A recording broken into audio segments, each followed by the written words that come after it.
Hey everybody, I'm Joshua Orro, the Mustang Prince, and welcome to Mustang Prince Orro Reports. Now last time, I looked at the Sophia the First Season 2 opener, Two Princesses and a Baby, where Prince James accidentally got turned into a baby due to Amber wanting to have a birthday all to herself. And while that was a great way to open Season 2 of the show, that wasn't the only time where Amber had something magical happen to one of her siblings that she later regret. So, airing on television on July 11th, 2014, this is When You Wish Upon a Well. Now, let's get started. In this episode, Princess Amber gets jealous of the extra time that her father, King Roland II, is spending with Sophia. After stumbling upon an old wishing well in the gardens, she makes a wish for her father to be allergic to Sophia so that he would stay away from her. Unfortunately, the wish goes wrong and it turns Sophia into a purple cat instead. After Amber realizes what happened, she needs to find a way to change Sophia back to normal before things get turned into a disaster. Now, what are my thoughts on this episode? Well, to me, this was a pretty good episode. And like the Amulet of Avalor from Season 1, it had a very important plot point. And to further explain why I like this episode, let's move on to Mustang notes.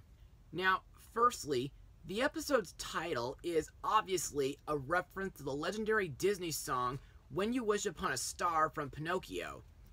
Plus, the moral of this episode is be careful for what you wish, which kind of reminds me of a lesson from either Fairly Odd Parents or 2019's Aladdin. Also to note, this is the third episode where Princess Amber becomes jealous of Sophia. The previous two being Once Upon a Princess and Princess Butterfly. And it's also the third time where Amber plays as the main character. Plus, this is the second episode where Sophia turns into an animal. The first time was when she turned into a lizard during the episode Cedric's Apprentice. As for the animation, well, there's absolutely nothing to complain about here because I still believe that Toei on CGI is absolutely flawless. To me, the episode's setting in the royal gardens looks very breathtaking and peaceful.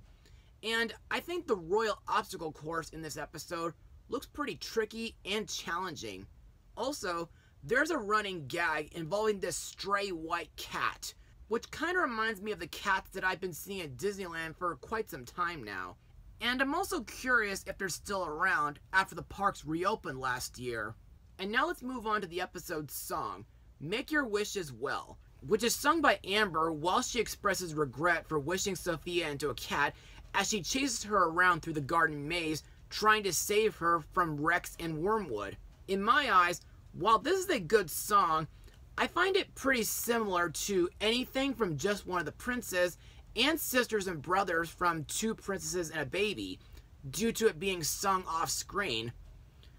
Also, I think the chase that happens during the song is pretty comical. And now let's move on to the characters and the voice actors.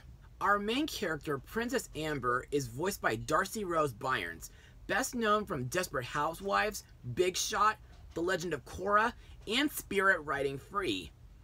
In this episode, Amber feels left out and jealous due to her dad spending more time with Sophia and James. So she tries a couple attempts, like asking him to play Blazing Batman with her, despite the fact that in the Tri-Kingdom Picnic episode, she said that she doesn't like outdoor sports. She tries inviting him to a tea party, and she hopes to bake Chef Andre's blackberry pies before coming across the old wishing well and wishes upon it. Later, after Amber realizes that one of her wishes has turned Sophia into a purple kitten, not only does she feel regret, but she's determined to fix her big mistake. Her sister, Princess Sophia, is voiced by Ariel Winter, whom was young Kairi in the Kingdom Hearts game series, Marina in Jake and the Neverland Pirates, Marlene in the complete version of Final Fantasy VII Advent Children, young Trixie in Speed Racer, Penny Peterson in DreamWorks' Mr. Peabody and Sherman, and Smurf Lily from Smurfs The Lost Village.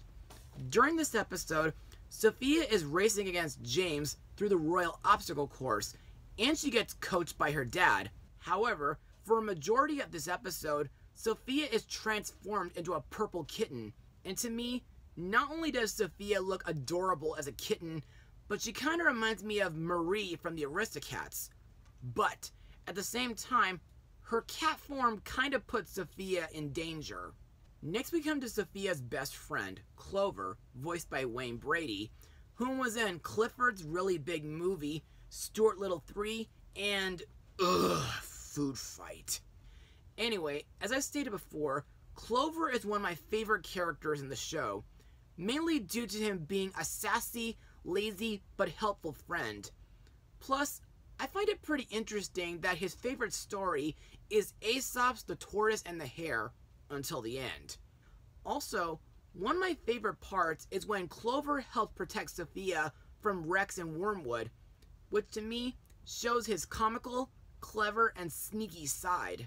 Sophia and Amber's father, King Roland II, is voiced by Travis Willingham, whom I remember as Foreteller Aced from Kingdom Hearts Key and Kuko from Elena of Avalor. In my eyes, I still think King Roland is a kind, loving, and supportive dad. Plus, I like that he helps Sophia with the royal obstacle course.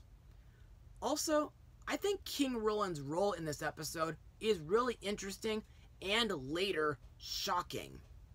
Aside from his cat allergies, nearing the end of the episode, after he wishes for Sophia to be back to her normal, beautiful human self again, it's revealed that Roland had already made a wish upon the wishing well sometime before, which also did not go too well either.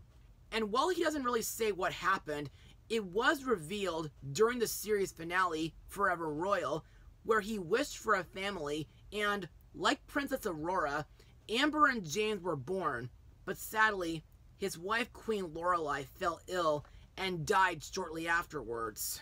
Next we have James's dog, Rex, and Cedric's raven, Wormwood, both voiced by veteran voice actor Jim Cummings. In this episode, after Sophia transforms into a kitten, both of these animals chase her around the castle gardens.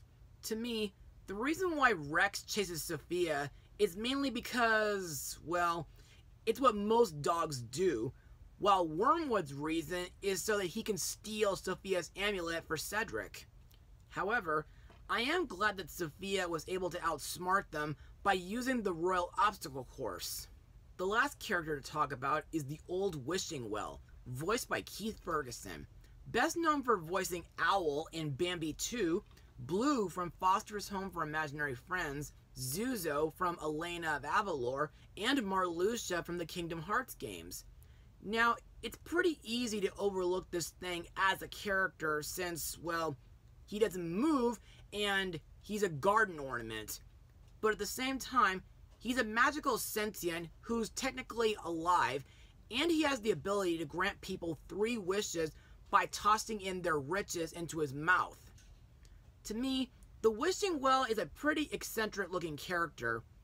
In fact, he looks creepier than the It's a Small World clock tower due to the fact that the well has a ventriloquist dummy-like smile, and he speaks in a soft robotic voice.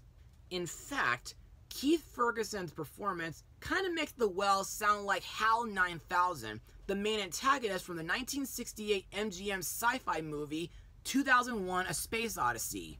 Huh, an evil version of me, eh? Yeah, no offense, computer. Anyway, that information aside, the only flaw with the well is that he can easily misunderstand what the wisher wishes for. And now let's move on to my final words. Overall, When You Wish Upon a Well was a pretty good and a surprising episode. The CGI by Toei is excellent as usual.